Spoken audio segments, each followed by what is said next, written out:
भयो जय कन्हैया लाल की। के आनंद भयो जय कन्हैया लाल की। हे नंद के आनंद भयो जय कन्हैया लाल की। हे नंद के आनंद भयो जय कन्हैया लाल की। जय कन्हैया लाल की मदन गोपाल की। देवकी की संतान कंस का वध करेगी।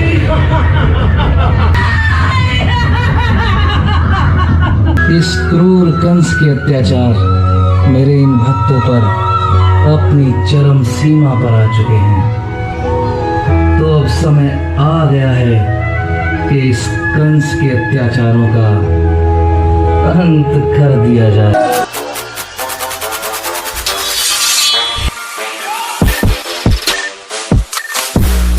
आकाशवाणी में सुना था, तो मैं वसुदेव आपको वचन देता हूं कि जब तक देवकी से होने वाली प्रत्येक संतान को मैं आपको स्वयं न सौंप दूं, तब तक मैं वचनबद्ध हूं। लेकिन देवकी को छोड़ दीजिए भैया, देवकी को छोड़ दीजिए।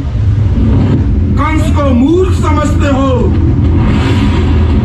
क्या? मुझे धोखा देकर मथुरा से भाग जाना चाहते हो? नहीं महाराज, जब तक देवकी की 8 संतानें ना हो जाएं, हम मथुरा छोड़कर कदापि नहीं जाएंगे। यदि ऐसा है तो मुझे तुम्हारा प्रस्ताव स्वीकार्य है वसुदेव। चाणू, इन्हें बेड़ियां पहनाकर कारागार में डाल दो।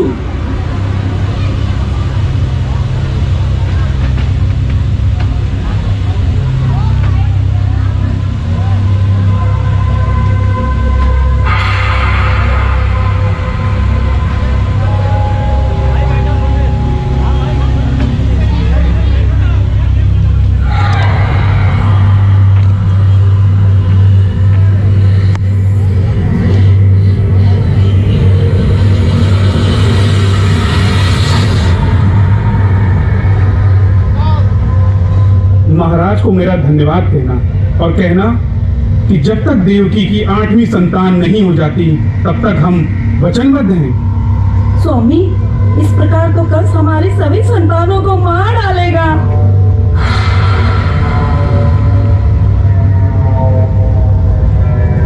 मैं जानता हूं देवकी, और यही ठीक भी है, क्योंकि यदि कंस के पाप की अति करनी है और पृथ्वी के बोझ को हल्का करना है, तो तुम्हें ये बलिदान देना ही होगा देवकी। इसे तब समझो, हमारे कल्याण के लिए यही आवश्यक है। जिस प्रकार अंधकार के बाद प्रकाश आता है और हमें विश्वास और धैर्य के साथ उस प्रकाश के आने की प्रतीक्षा करनी होगी।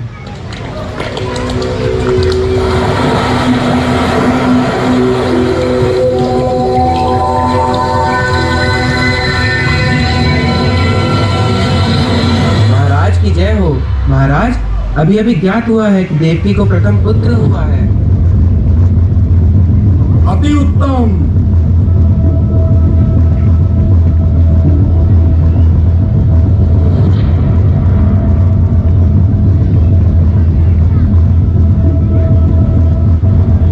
प्रणाम महाराज। जैसा कि मैंने आपको वचन दिया था कि देवकी से होने वाली प्रत्येक संतान मैं आपको स्वयं समर्पित करूंगा, अतः ये प्रथम संतान मैं स्वयं आपके पास लाया।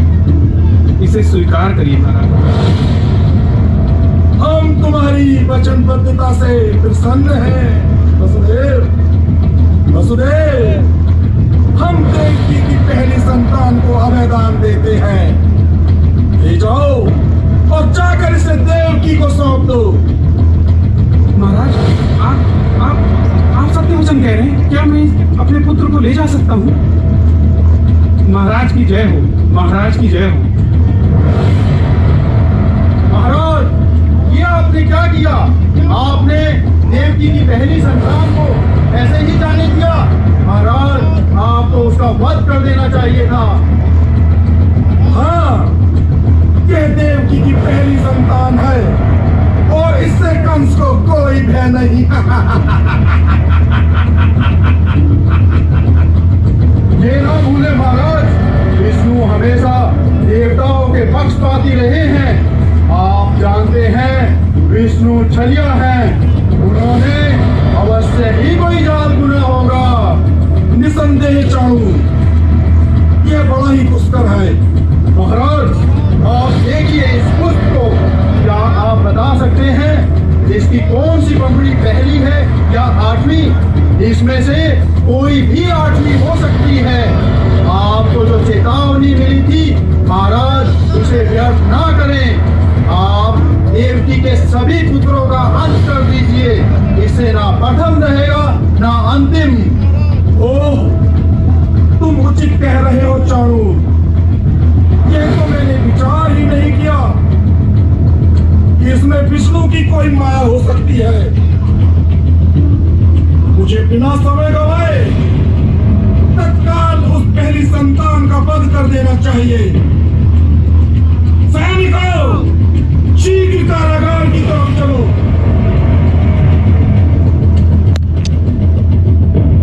वसुदेव, देवकी की पहली संतान को उसके अंकपाश से उठाकर मुझे सौंप दो। लेकिन भैया, अभी बालक मुझे सौंप दो। नहीं भैया, मैं नहीं दूंगी।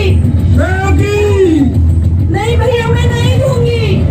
नहीं भैया, मैं नहीं दूंगी। भैया, देवकी, इस पुत्र को मुझे सौंप दो। देवकी, बालक मुझे दे दो। नहीं भैया, देवकी, भैया नहीं करो भैया। भैया नहीं करो भैया। नहीं भैया, मेरा पुत्र मुझे वापस दे दो भैया।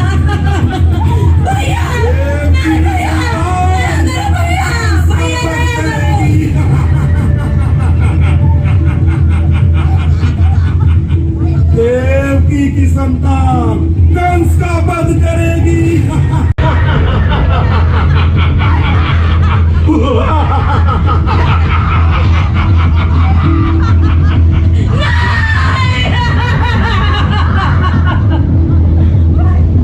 एक एक करके तेरे सभी पुत्रों का यही परिणाम होगा देवकी।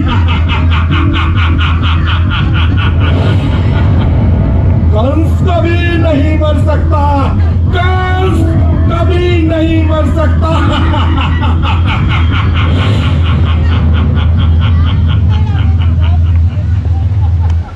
प्रवेश कर गया है, जिसकी ज्योति का प्रकाश चारों ओर फैल रहा है। देवी, यह तो बड़ा अद्भुत चमत्कार है। ऐसा लगता है कहीं कहीं यही तो हमारे तारणहार नहीं है। किंतु यह तो सातवां बालक है। हाँ, किंतु किंतु किंतु फिर भी लगता है जैसे ये तो बहुत ही अद्भुत वाला है। देवी, देवी तुम ऐसा करो, इस प्रकाश को कहीं छुपा लो। इस प्रकाश को कहीं छुपा लो देवी। कोई कोई इस प्रकाश को देख न ले देवी। यह कैसे संभव है? इस अद्भुत प्रकाश को किसी भी प्रकार से छुपा नहीं सकते। कंस फिर आएगा, मेरे इस बालक का वध कर देगा। नहीं देवकी, भगवान पर विश्वास रखो, जिन्होंने इस बालक के आने पर हमें आशा का मार्ग दिखाया है।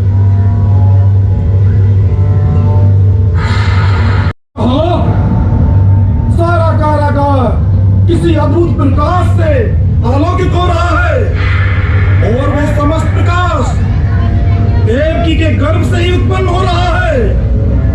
क्या यह कहीं कोई माया तो नहीं? यह तो देवकी का सातवां पुत्र है। कहीं यह उस विष्णु की माया तो नहीं? मैं जानता हूं वह विष्णु बहुत मायावी है। निसंदेह यह उस मायावी विष्णु की ही कोई माया है। इतना अद्भुत प्रकाश, यह प्रकाश देवकी के गर्भ से ही निकल रहा है। ओह, इतना अचंभित करने वाला प्रकाश, पूरा कारागार आलोकित हो रहा है। इसी क्षण मैं देवकी के पेट से निकलने वाले इस प्रकाश को नष्ट कर दूंगा। ओह, मुझे कुछ दिखता क्यों नहीं? यह तो बहुत दिव्य प्रकाश है। ओह सैनिकों, मेरे नेत्रों के आगे इतना अंधकार क्यों छा रहा है? हमारे पास पास आपके लिए एक कार्य है। तुम देवकी के गर्भ से उसके 7वें पुत्र को वसुदेव की दूसरी पत्नी रोहिणी के गर्भ में स्थित कर दो।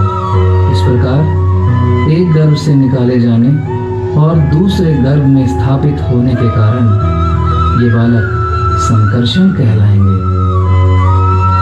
क्योंकि कंस देवकी की 7वीं संतान के प्रकाश के कारण उसे मारने की योजना बना रहा है। अतः इस कार्य को शीघ्र अतिशीघ्र संपन्न करें। यशोदा के गर्भ में प्रकट हूँ और मैं देवकी के गर्भ में। परिस्थितिवश हम दोनों आपस में बदल जाएंगे। इसके बाद यह जगत आपको माँ दुर्गा के नाम से जानेगा। अब आप शीघ्र प्रस्थान करें। जो आज्ञा प्रभु।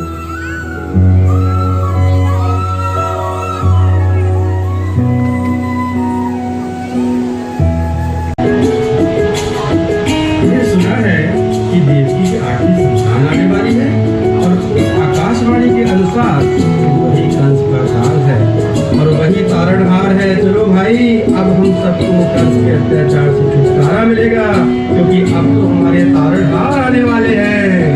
हाँ भाई, बिल्कुल। इसका मतलब अब तो हमें किसी से भयभीत होने की जरूरत ही नहीं है, क्योंकि अब तो हमारे तारणहार आने वाले हैं।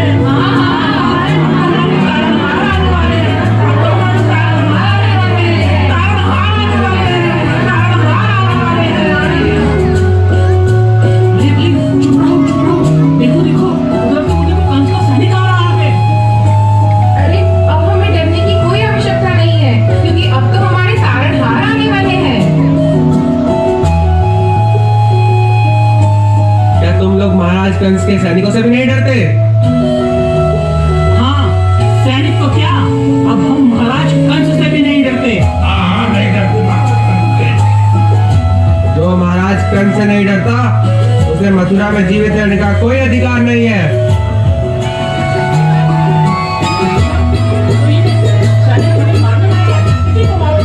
बचाइए महाराज कंस, बचाइए, बचाइए महाराज कंस मुझे, बचाइए, बचाइए महाराज कंस मुझे, बचाइए।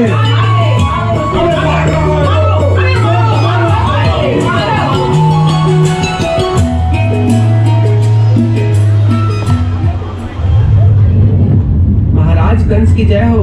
महाराज, सभी मथुरा वासियों के मन से आपका भय निकल चुका है और देखिए उन्होंने मेरी क्या दशा की है। वह कह रहे थे कि उन्हें अब आपसे भी भय नहीं लगता है, क्योंकि उनका तारणहार आने वाला है। क्या कहा? मथुरा वासियों को कंस का भी भय नहीं रहा। सैनिकों, तुम सभी जाओ और पूरे मथुरा नगर में जो कोई भी विष्णु की पूजा करता दिखे या उसकी बात भी करता दिखे, उन सबको चुन चुन कर इतना मारो कि विष्णु का नाम तो क्या, उसका विचार अपने मन में लाने से भी कांप उठे। ये अपने तारणहार का नाम तक भूल जाए। मारो, मारो।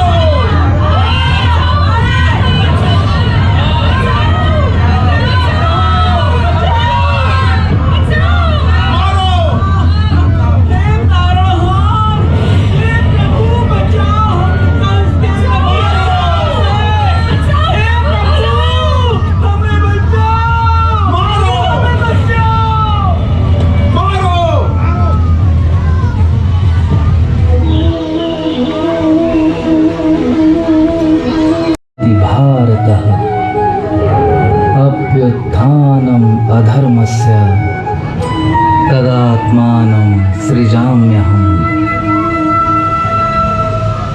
जब जब इस धरती पर अधर्म बढ़ता है, तब तब धर्म की स्थापना के लिए मैं बारंबार इस धराधाम पर अवतरित होता हूँ। अब इस क्रूर कंस के अत्याचार मेरे इन भक्तों पर अपनी चरम सीमा पर आ चुके हैं। समय आ गया है कि इस कंस के अत्याचारों का अंत कर दिया जाए। गोकुल के लिए प्रस्थान करो। परंतु माता, मैं जाऊंगा कैसे?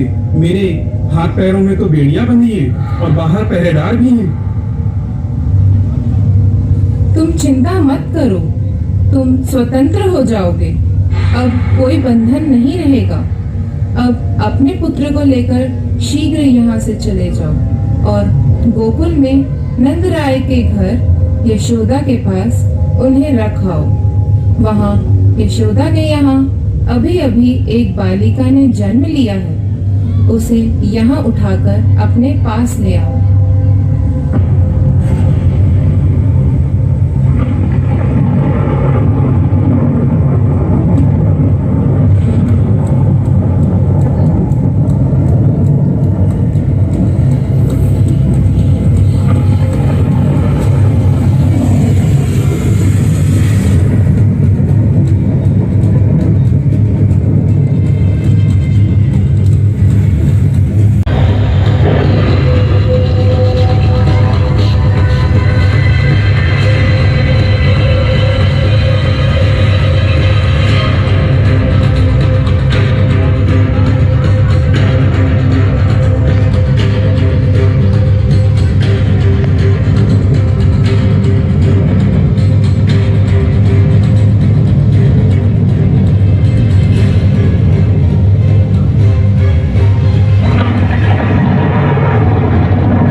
अरे ये तो सब प्रभु की इच्छा है।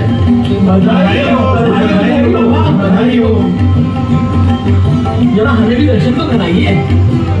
हाँ हाँ अवश्य, पहले जलपान ग्रहण कीजिए, उसके बाद दर्शन कराएंगे। हाँ चलो भाई, चलो चलो।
थैंक यू माता जी टीम, बहुत बहुत धन्यवाद आप सभी भक्तों का।